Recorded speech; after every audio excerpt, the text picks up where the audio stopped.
Alors, mesdames, messieurs, au nom de tous les membres du conseil d'administration de la télévision communautaire de la région des Appalaches, il me fait grand plaisir de vous souhaiter la plus cordiale des bienvenues à cette conférence de presse.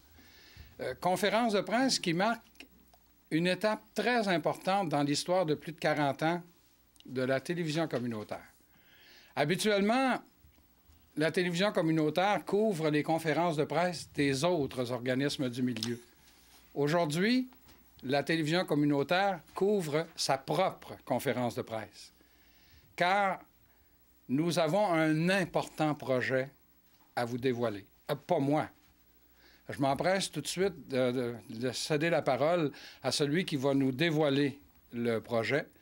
Celui qu'on appelle très souvent notre ami Laurent, tout le monde le connaît, mais pour ceux qui nous écoutent et qui ne sauraient pas de qui je parle, je veux parler du député de Lotbinière-Frontenac et également ministre, là, il faut que je le regarde comme il faut pour ne me tromper, des forêts, de la faune et des parcs, M. Laurent Lessard. Merci beaucoup. Un habitué de plus de 10 ans, ça, qui donne son temps et qui le fait avec brio un matin. Je suis très content. On a le sens du timing un matin. Alors, je veux saluer donc toute l'organisation ici, parce qu'honnêtement, on a beau lancer des initiatives. Si personne ne dépose des projets, on va pas loin. Merci aussi à la Caisse d'être là, parce qu'on le fait souvent avec nos partenaires. Donc, aux représentants, donc Camille, merci d'être là aussi au nom de la MRC. Les médias qu'on connaît bien. L'ère des médias a changé. On a le sens du timing aujourd'hui, savez-vous pourquoi? Parce qu'à Montréal, la ministre du Développement économique déposera aujourd'hui le plan numérique pour le Québec.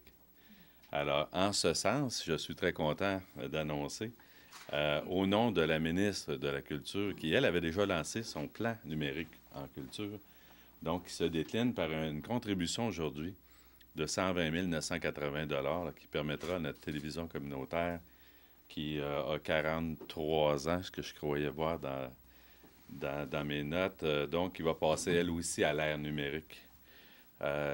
Nécessairement, faire de la production ici nécessite, lorsqu'on l'envoie la bande passante, que Cogeco était déjà passé à la numérique, bon, à la fibre optique, et imaginez le défi pour l'organisation ici de s'équiper de caméras, d'installation, de numérisation des archives pour être capable, elle, de s'adapter à une technologie qui change.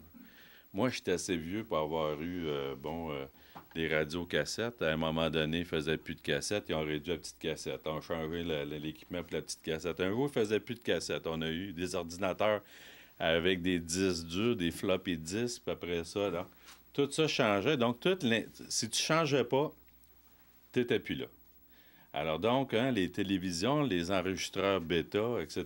Donc, lui qui avait choisi la mauvaise technologie, même s'il avait payé 250$, l'année d'après, ça n'existait plus. Les télévisions sont rendues HD aujourd'hui. Tu es capable de visualiser ou pas l'information. Mais c'est pareil dans le média ici. Et nécessairement, faut rappeler l'importance de la télévision communautaire. On a vu la globalisation de l'offre en général, les nouveaux médias aussi, mais qui parlent de nos... donc, on a nos journalistes locaux qui ont des plateformes multiples aujourd'hui, mais nécessairement la télévision communautaire qui, elle, parle encore de l'actualité locale et régionale, est au cœur, fait de l'animation, fait des développements de programmation.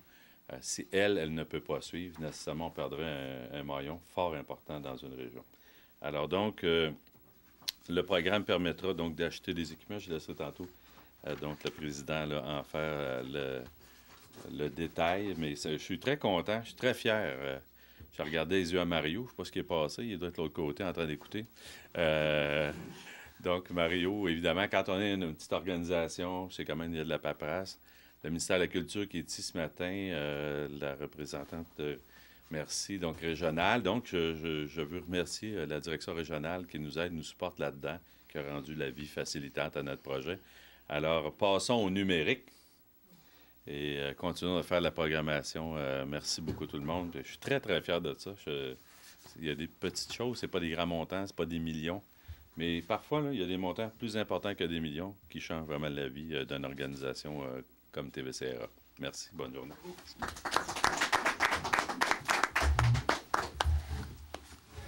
Alors, Merci beaucoup, M. Lessard, mais vous avez pris ma documentation. Ah oui, c'est vrai? J'ai tout parti avec le kit. Merci. Vous savez, la concrétisation de cet important projet qui remonte à plus de 3 ans, et même, je dirais, 4 ans, est rendue possible grâce à l'implication importante, comme vous avez pu le voir, du gouvernement du Québec par le biais de son ministère de la Culture et des Communications, mais également dans le milieu aussi. Le projet, on ne serait pas ici ce matin si on n'avait pas eu un appui important d'un organisme du milieu. Et tout le monde le connaît, c'est toujours le même. D'ailleurs, lors du récent gala Zénith qui s'est déroulé à Thetford, il y a un membre de ce mouvement, Desjardins, pour ne pas le nommer, a fait remarquer que 80 des finalistes de toutes les catégories étaient membres de Desjardins. Et Desjardins fait partie de notre vie quotidienne. Et nous, à la télévision communautaire, ça va être encore le cas, puisque c'est grâce à Desjardins si on a pu finalement concrétiser, faire aboutir le projet. Et ça me fait plaisir de vous présenter celui qu'on va arrêter de nommer le nouveau directeur général bientôt, parce que tout le monde va le connaître, là.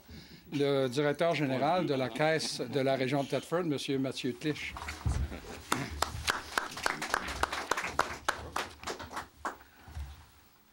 Donc, j'aime le terme « nouveau », parce que sinon, ça serait peut-être vieux. Donc, bonjour tout le monde. D'abord, bravo, félicitations pour le beau projet. Je trouve que ce projet-là tombe à point, comme le disait tout à l'heure Laurent.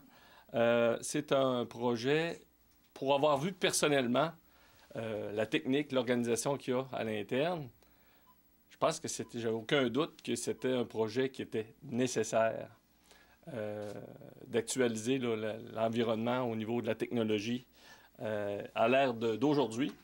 Lorsque la demande nous a été formulée, encore là, ça cadrait parfaitement avec la mission de notre fonds d'aide. On a un fonds d'aide Desjardins pour appuyer le milieu. C'est le fonds d'aide au développement du milieu. Donc, pour nous, la demande cadrait parfaitement avec les orientations qu'on a du fonds d'aide. La télé communautaire, pour nous, a démontré par le passé qu'elle est en mesure de soutenir le milieu, de produire des émissions de qualité, d'informer la population, de divertir la population et surtout aussi de faire la promotion de notre belle région et, à quelque part, de transmettre l'information sur notre belle région. Ça fait de nous tous des ambassadeurs dans notre région. On a un rôle à jouer et c'est par le biais de la télé communautaire qu'on y arrive. Pour nous, c'est important. Donc, je suis heureux de constater que notre fonds d'aide de la Caisse de la région de Thetford, que notre appui de 40 000 va faire une différence, une grande différence au niveau de la contribution du milieu. À mon image et à l'image des nouvelles orientations de notre Caisse, on a regardé cette demande-là dans une perspective de réciprocité d'affaires. Et à ce niveau-là, la Caisse Desjardins et ses membres vont profiter, finalement, d'un partenariat gagnant-gagnant avec la TV-CRA, dans l'optique où la TV-CRA va nous rendre des services, au cours des prochaines années. Prenons l'exemple, et c'est déjà débuté cette année, la télédiffusion de l'Assemblée générale annuelle de la Caisse. C'était fait avec qualité, on a apprécié énormément, et avec les nouveaux équipements, on va être en mesure de le faire encore mieux, bien entendu. Donc, voilà un partenariat gagnant-gagnant.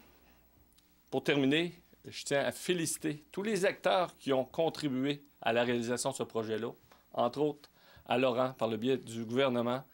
Je tiens aussi à féliciter le personnel et les bénévoles qui contribuent, puis qu'on côtoie constamment. On voit qu'il y a beaucoup de temps, beaucoup d'énergie qui s'est produit, puis c'est une belle marque du dynamisme de la région. Fait que merci beaucoup. Bravo.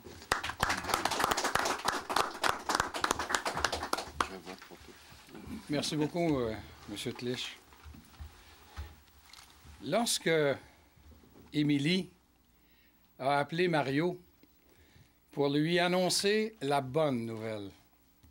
Je peux vous dire que ça s'est répandu rapidement auprès de tous les membres du conseil d'administration. Et ce vendredi saint n'a pas été une journée de la passion pour nous, ça a été une journée de réjouissance. Et je pense que le président du conseil d'administration de la télévision communautaire va pouvoir vous en parler encore plus, Patrick Hood.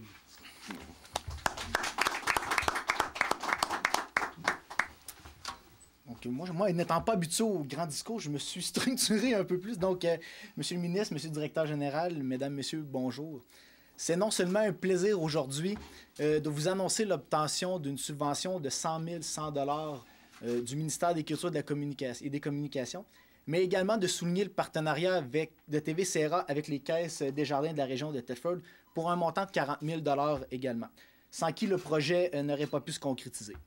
La mission de TV-CRA, par ses émissions d'information et ses projets éducatifs, est de contribuer au renforcement du sentiment d'appartenance et de fierté de sa communauté. Une mission qui concorde bien avec la vision du Mouvement Desjardins et ainsi que la vision également du ministère de la Culture et des Communications. Favoriser l'accès et la participation citoyenne à la vie culturelle tout en suscitant le développement des communications, voilà ce qui réunit les trois organismes liés à ce projet aujourd'hui. Riches de 43 ans d'histoire, les lentilles de TV-CRA ont su capter la vie locale à travers les événements heureux et les tragédies régionales.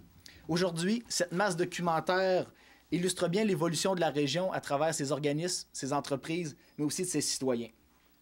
L'idée de passer à la haute définition a débuté officiellement en mai 2014, même si en fait on avait commencé aussi les études un peu à l'avance pour s'apprivoiser un peu la haute définition. Le conseil d'administration a alors enclenché le processus pour obtenir l'aide nécessaire à la réalisation de ce projet. Toutefois, comme la technologie avance rapidement, des modifications ont dû être apportées au projet initial. Je suis donc fier aujourd'hui de vous annoncer non pas le passage à la haute définition, mais bien à la technologie 4K, c'est-à-dire l'équivalent d'environ le double de la résolution haute résolution standard que l'on connaît. TV-CRA sera alors à la fine pointe de la technologie, autant au niveau de son studio que de son équipement mobile. Le premier en région à offrir cette qualité pour la captation vidéo. Je tiens à souligner le travail du conseil d'administration, du directeur général de la TV-CRA, M. Mario Lavoie, et du technicien Luc Lamarche, qui ont porté ce projet avec conviction et passion. L'obtention de cette subvention étant une étape importante dans la réalisation de ce projet, il reste encore beaucoup de travail à accomplir, mais le plus intéressant reste à venir, c'est-à-dire magasiner. Merci beaucoup.